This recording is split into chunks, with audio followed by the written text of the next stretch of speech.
একটি গ্রামের মধ্যে হরিয়ানা নামের এক যুবক বাস করত। সে খুব পরিশ্রমী ছিল, কিন্তু তার মনে সবসময় একটা সন্দেহ কাজ করত। সে তার ব্যবসায় সফল হবে কিনা। কখনো কখনো এই চিন্তার কারণে সে উত্তেজিত হয়ে পড়ত এবং অন্যদের ওপর রাগ করত। আবার কখনো নিজের গড়ে তোলা কাজকেই রাগের বশে নষ্ট করে ফেলত। একবার সে ভাবল টমেটোর ব্যবসা করবে। এরপর সে টমেটো চাষ করল। তার টমেটোর চাষও ভালো হলো।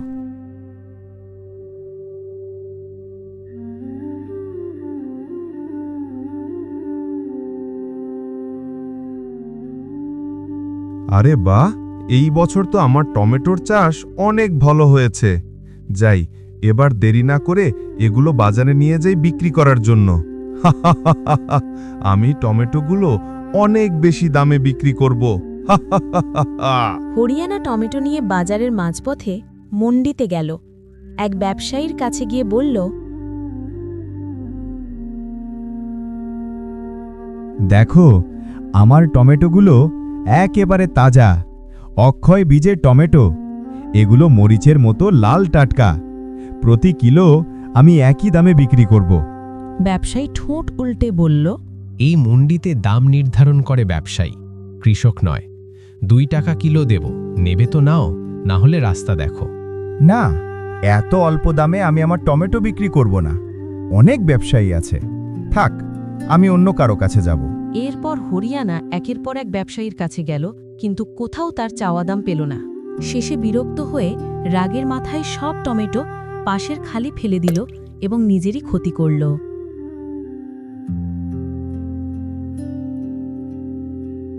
এভাবেই একদিন খবর এলো যে তাদের গ্রামে এক বিখ্যাত মহাত্মাজির আগমন হয়েছে। খবর পেয়ে হরিয়ানা মহাত্মাজির কাছে গিয়ে বলল, আমি অনেক ইতিবাচক ভাবি, সাফল্য পাওয়ার জন্য চেষ্টা করি, তবুও সফল হই না। মহারাজ, দয়া করে আমাকে কোনো উপায় বলুন। আমি কঠিন থেকে কঠিনতর পরিশ্রম করতে প্রস্তুত। মহাত্মাজি বললেন, তোমার সমস্যার সমাধান আছে। আমি তোমাকে একটা চমৎকার তাবিজ দেব। এটি তোমার সব বাধা দূর করবে, কিন্তু কাজটা কঠিন, তুমি হয়তো করতে পারবে না। আপনি শুধু বলুন কি করতে হবে। আমি তোমাকে একটি তাবিজ দেব। আজ রাত তোমাকে শ্মশানে কাটাতে হবে। কেবল তুমি আর তোমার গলায় এই তাবিজ, আর তোমাকে সারা রাত শিব শঙ্কর নাম জপতে হবে। এ কথা শুনে হরিয়ানার মুখ ফ্যাকাশে হয়ে গেল। সে ভয় পেয়ে গেল, তবুও সাহস করে সেই রাতে শ্মশানে গেল এবং রাত কাটালো।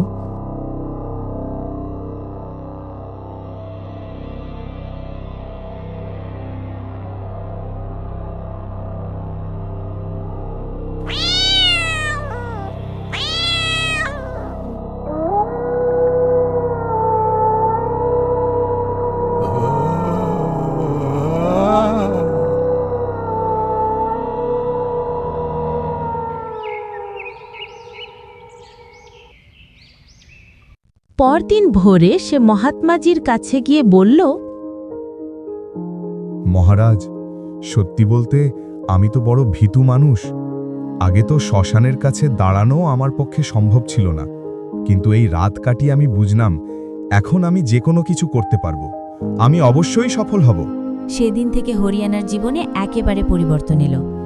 এখন সে যাই করত তার মনে বিশ্বাস জেগে যেত যে তাবিজের শক্তির কারণে সে সফল হবে। আর ধীরে ধীরে সেটাই হলো। সে গ্রামের সবচেয়ে সফল মানুষদের একজন হয়ে উঠল। তার সবজির ব্যবসা এত বড় হলো যে দূর দূরান্তের গ্রামগুলোতেও তার সবজি যেতে লাগলো।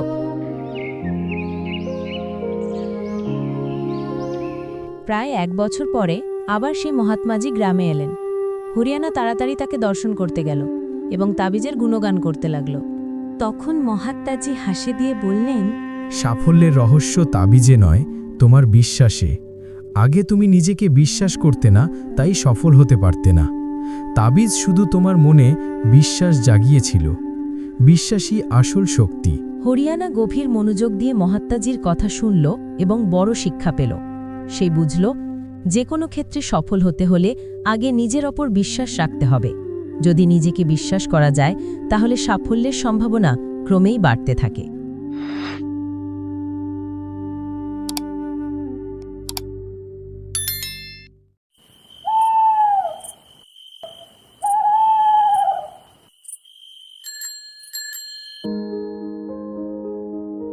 পরে ভাই, দেখ দেখ, চোখ মেলে দেখ, বাগানে কত যে আপেল ঝুলছে। এত দামি আপেল! ওদিকে পুরো গাছে লাল টকটকে আপেল ভরে আছে, আর এদিকে কেউ খাচ্ছেই না। ভাববার কিছু নেই, চলো আমরা চুপিসারে দেয়াল টপকে ঢুকে যাই আর টপাটপ আপেল তুলে নিয়ে আসি।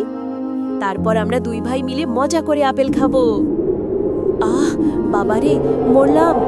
বাঁচাও ভাই, আমাকে বাঁচাও! হায় হায়, কেউ ডাক্তার ডাকো, অ্যাম্বুলেন্স ডাকো।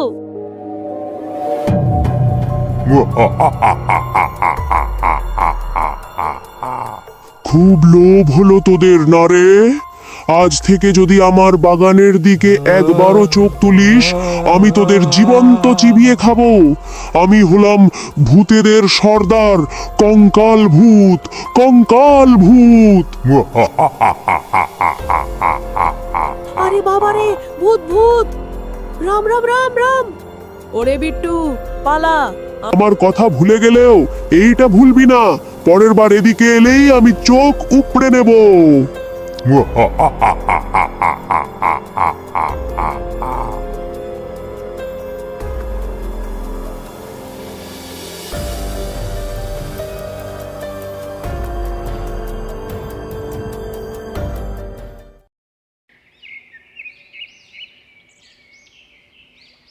পচা ভাইয়া, আমাদের অবস্থা দেখো।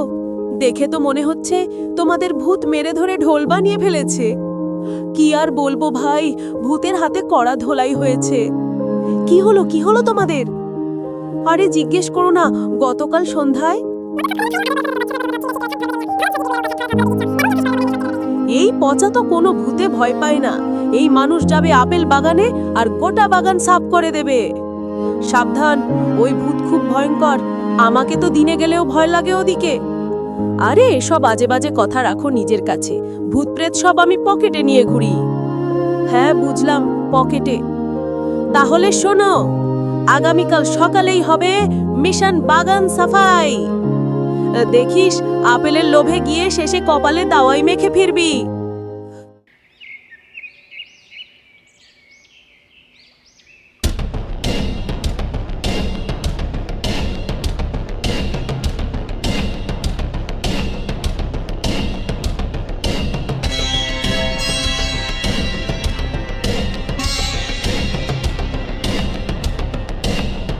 তোরা সবাই আলাদা হয়ে চারদিকে আগুন লাগিয়ে দে, আমি ততক্ষণ আমার জাদু দেখাই।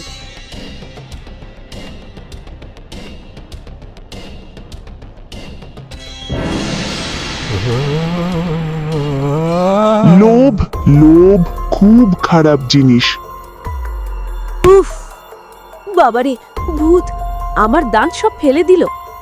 কি হলো পচা? আরে আরে, পালা পালা, প্রাণ বাঁচলে লাখ টাকা পাবি। প্রথমবার আপেল খেতে এসে প্রাণটাই গেল। রাম রাম রাম রাম রাম।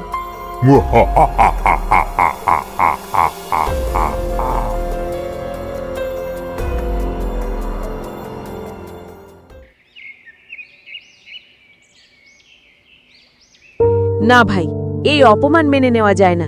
একটা হাড়ের কঙ্কাল আমাদের মেরে মেরে ভর্তা বানিয়ে দিল, লজ্জা লাগে। আমি তো বারবার বলেছিলাম যেও না যেও না, কিন্তু তোরা শুনলি না। এবার গুণ দাওয়ায়ের বিল। কিন্তু এই পচা হার মানার লোক না। একটা হাড়ের কঙ্কাল ভূত হয়ে বাগান সামলাচ্ছে।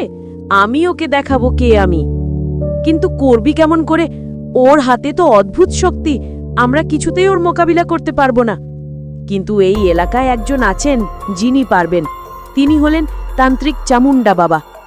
হ্যাঁ, চামুন্ডা বাবার হাতে আছে সোনার মেডেল, অচুক ফর্মুলা। তাহলে দেরি কেন? ডেকে আনো ওকে। টিং টিং টিং টিং। Hello hello.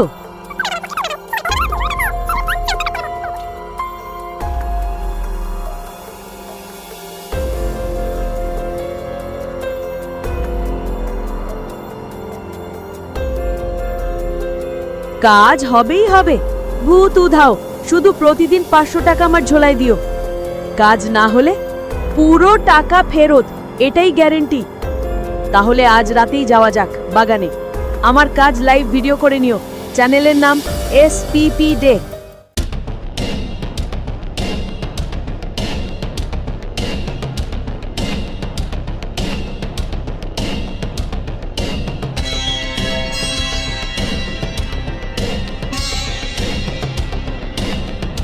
চলো ভিডিও চালাও, আমি এখন শুরু করছি খেলা। হাওয়া কোথা থেকে এলো হঠাৎ? এই নাও লাইটার, এটা হলো প্রোটেকশন। ওম চিকি চিকি চাম চিকি, অগ্নি জ্বালো ভূত পালাও, ঝিং ঝিং ঝিং ঝিং ঝিং।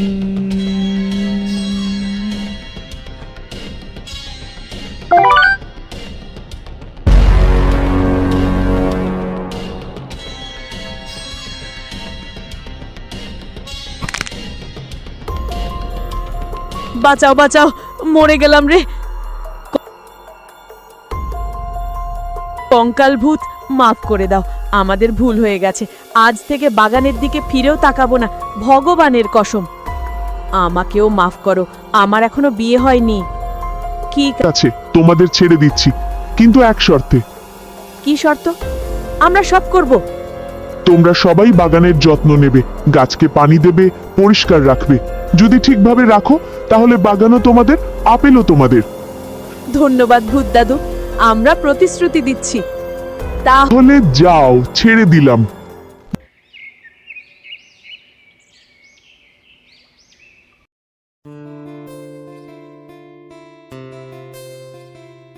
ভূত দাদু, তোমার জন্য মিষ্টি আর চা এনেছি, তুমি খেতে খেতে বসো, আমরা ততক্ষণ বাগানের সব কাজ করে দিচ্ছি।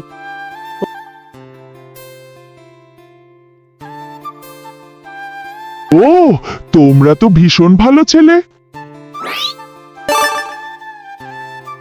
হোরে, কঙ্কাল ভূতের জয় হোক, ইটস পার্টি টাইম।